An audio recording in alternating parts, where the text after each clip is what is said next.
So you've got some huge developments at a federal court in Alexandria, Virginia today, and this one could blow up two of Donald Trump's politically motivated prosecutions. So there was a hearing today about the validity of Trump's attorney-turned-prosecutor Lindsay Halligan's appointment to be U.S. Attorney in the Eastern District of Virginia.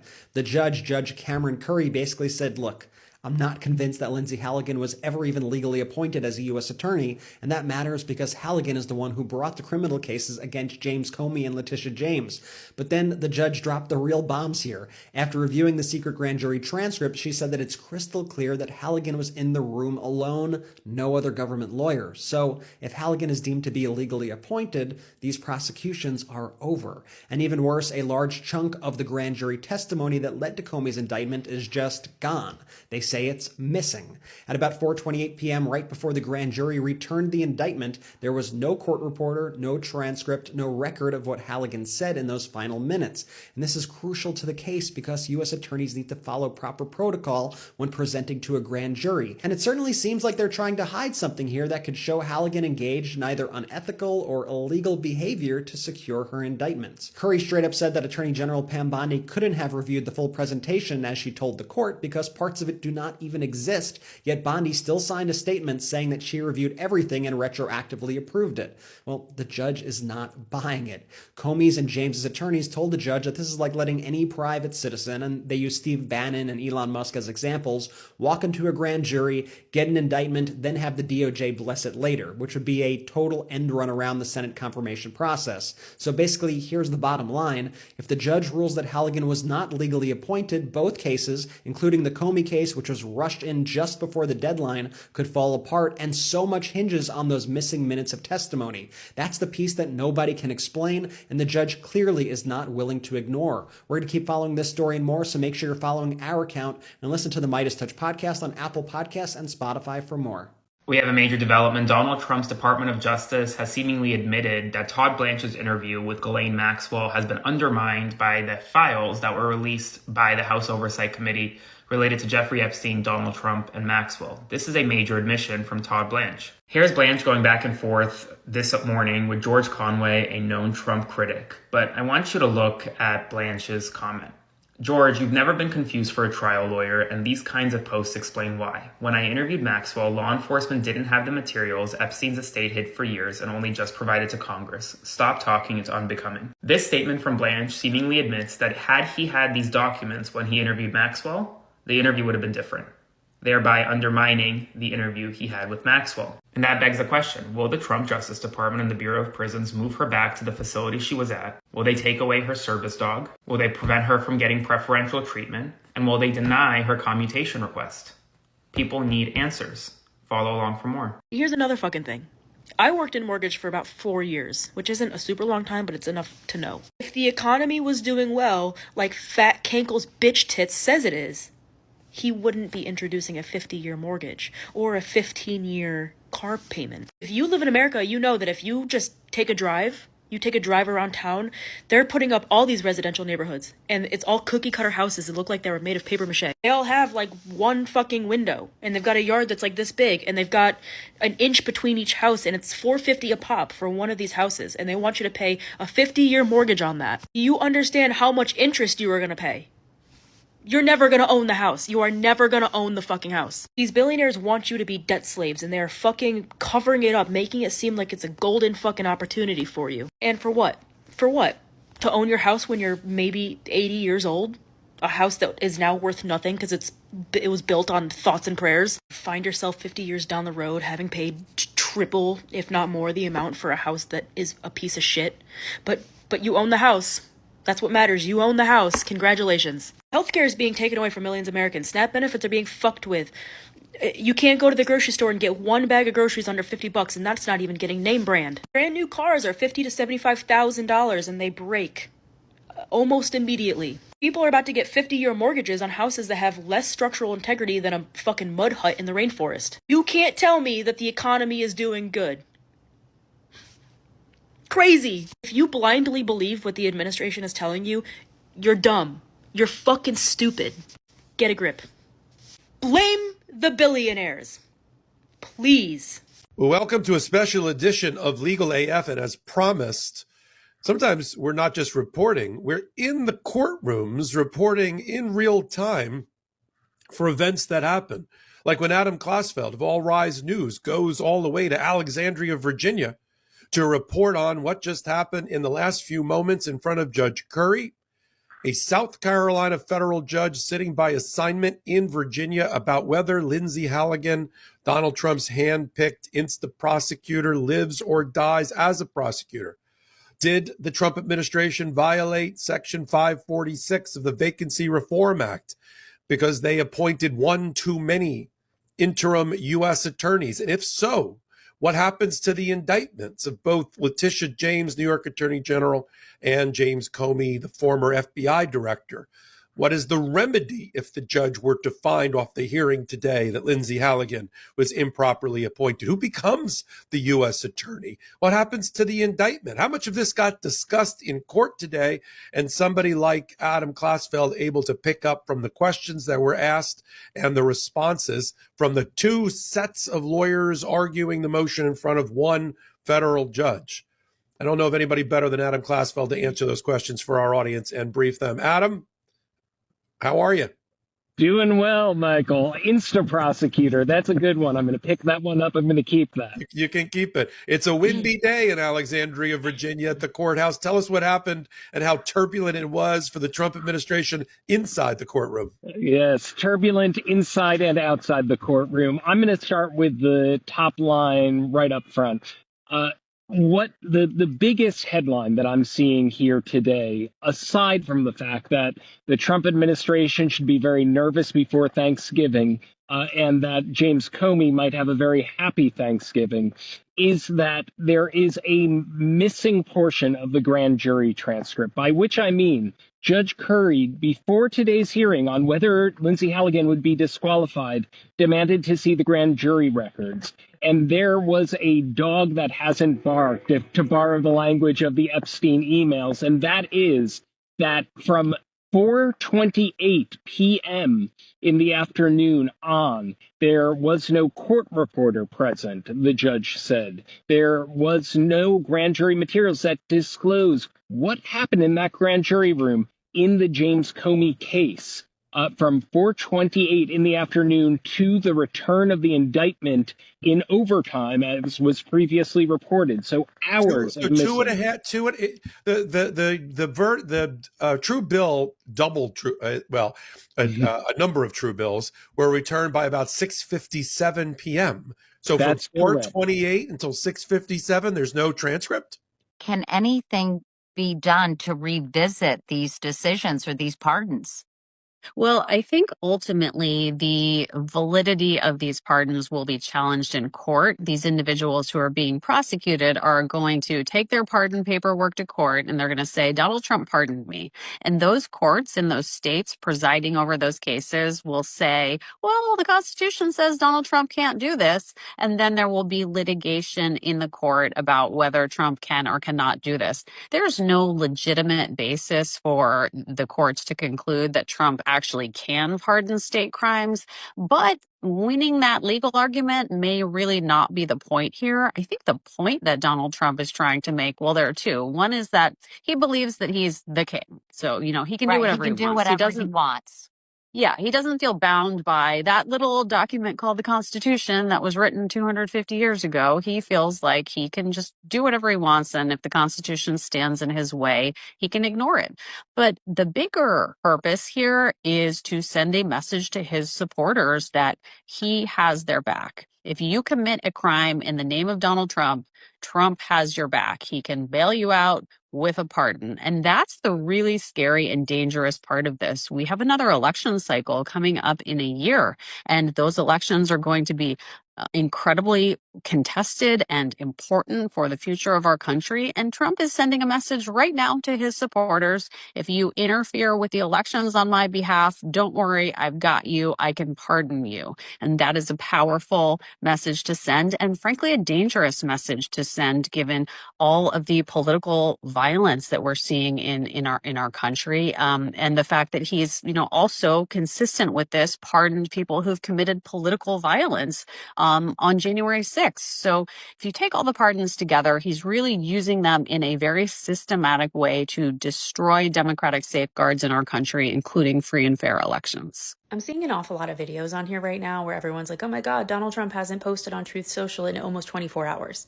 Yeah, that's because his handlers probably took his phone away. I'm not even going to sugarcoat it. It's because I can promise you behind the scenes that White House is absolute chaos, trying to figure out how they're going to spin doctor this one, trying to figure out what they're going to feed their base, because I believe wholeheartedly that even the cult members have a line on this one, and that terrifies them. And we're just going to have to stay tuned, like truly. I'm starting to see some defense pop up in the form of like Megyn Kelly and some others for PDF files. So prepare yourself for that if that is the kind of thing that is triggering to you, which I mean, I don't even imagine anyone in this planet who that wouldn't be triggering to. This is going to get interesting for sure. All I want for Christmas is truly a vote on the floor where I can specifically name who the shitty human beings are in Congress. I mean, I have a pretty good idea, but I want it on the record. Good afternoon, mi gente. Whoa, it's been a fucking amazing 24 fucking hours for this fucking administration. But this conversation, mi gente, is directly for fucking MAGA. Directly for fucking MAGA. Francesca, Lilo, what's the other bitch that's always talking shit? Yeah, those bitches. You know who the fuck I'm talking about. The ones talking shit about this president, what a great job he's fucking doing, right? Every fucking MAGA, Republican, Christian nationalist that fucking supported this man since 2017, knowing that his ass was on the Epstein file, what y'all say now? Now y'all can't say shit. The Epstein files are pointing directly fucking to him. Yesterday I made a video talking about how Epstein talked about how he was in a room 4 hours with a young fucking girl. And yeah, I know what you were gonna say. They were just fucking talking politics. Politics my fucking ass. And that he's being fucking set up. Y'all listening to those fucking Epstein files? My ass is 10-toe fucking deep. I haven't done shit else but read that shit all fucking day today. All fucking day today. Did you see the email? I believe it was from Michael Wolff saying, do you want to take Trump down now? Because they know his ass was on this, right? About 100 Republicans are now talking about in the House that they're going to release those files. Now, we still have to wait to see what happens in the Senate. But if the Senate votes for them to release the files and they think that Trump is going to fucking veto it, he can't. Because the House of Representatives could overrule his veto. And then all the fucking files would be released. And they all need to fucking go to jail for this fucking cover-up. This is the fucking biggest fucking cover-up in fucking history. And I know MAGA. I know Republicans what you're going to say. Oh, he's being set up. Well, I ask you this, you dumb motherfucking bitches. How the fuck he drop his fucking dick or his pants down for a young fucking girl? How the fuck he accidentally do that? How the fuck we set him up for that? Now, for real. Fucking inquiring minds want to know, how the fuck did we set him up by putting him in a fucking room with a girl underage for hours on end? How the fuck does he have a conversation with this Ghislaine Maxwell talking about don't steal girls from Mar-a-Lago? How the fuck we set him up for that? And this was way before we even knew he was fucking president. That's where you're fucked up. The receipts are fucking there.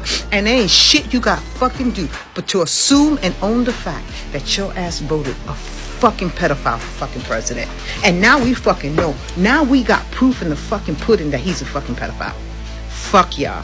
Fuck y'all. I ain't taking it easy on you. Fuck all of you. You knew exactly what you were fucking doing, you dumb motherfuckers. We told you last year he was on the fucking Epstein files. And he fucking probably had Epstein fucking killed. What the fuck? Yes, set up. Listen to this, mi gente. We somehow put him in a room with a young girl.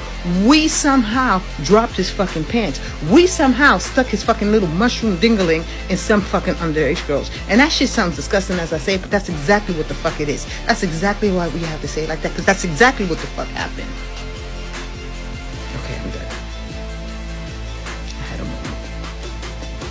I watched the President and First Lady speak today before signing an executive order so you don't have to, and here's my overview.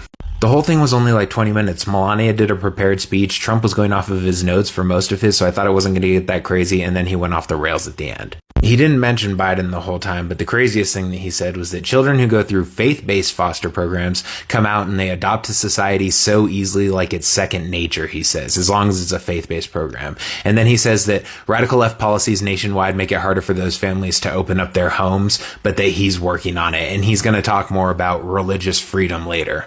Now, first up, Melania speaks. Now, I've made jokes about her in the past before, saying he had some immigrant who could barely understand come up and speak, and I was talking, of course, about Melania. I'm not joking. She's hard to understand, and I'm like really good at handling people with heavy accents. She's difficult to understand. She's been in the U.S. since 1996. Why is it that all of the MAGA people are like, learn English, but the fact that she can't learn English doesn't bother them? I wrote in my notes, I dare any MAGA to watch just Melania's part of the speech. Any single MAGA, I would dare to watch just her part of it and see if they don't get annoyed and go, what the hell is this immigrant talking about? Anyway, she says Trump has always supported and cared for foster kids, and that this would be a way to provide an education, a higher education to these children, even though he has directly dismantled programs that statistically help foster children more than they do other children, and also has raved that higher education is just indoctrination. And she also says that today's foster children will become tomorrow's builders.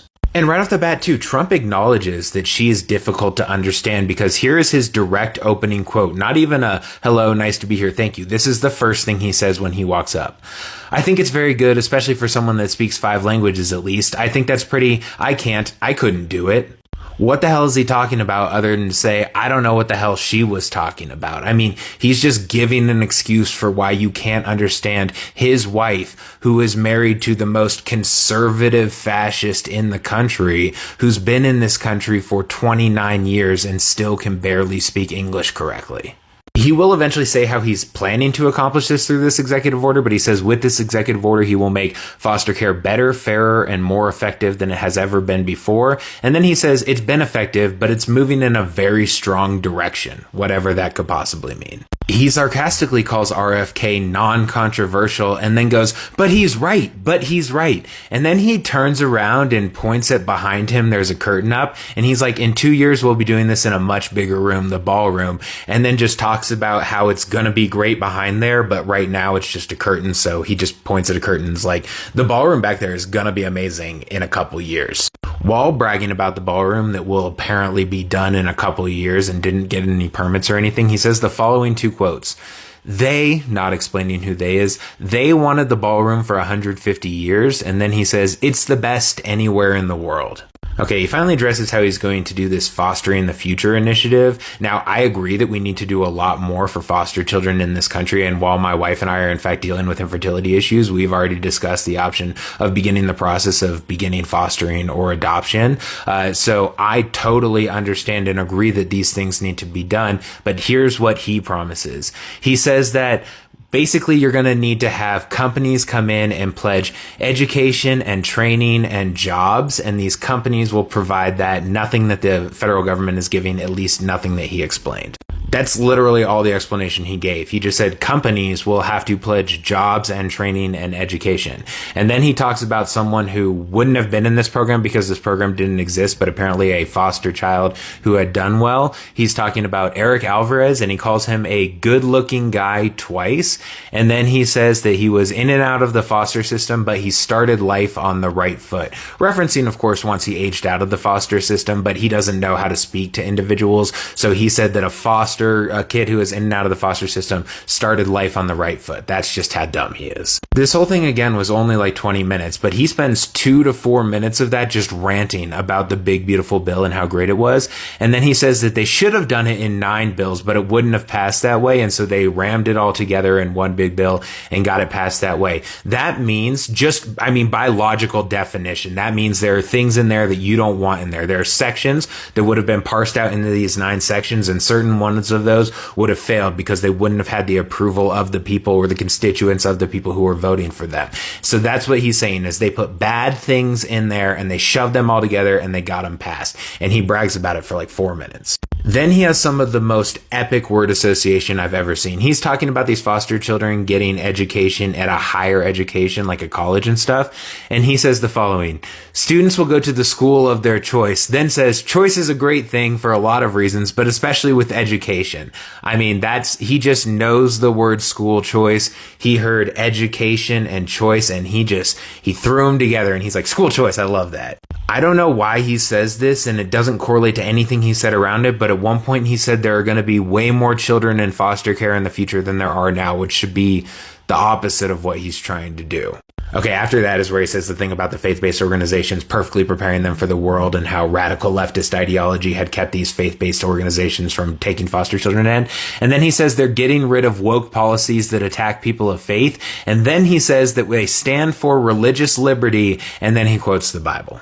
And finally, the last thing he says before leaving the podium is that foster kids will grow up to be productive citizens. He chose the word productive. He also then goes to sign, and he crowdsources the question, should we sign this? And then after signing this says, no auto pen. Just that. I haven't addressed the 10%ers in a long time, but I love you guys. Thank you again for being here. And a lot of my videos just go right up to that 10-minute mark, so I just don't have the time. But today I do. So again, I love you guys.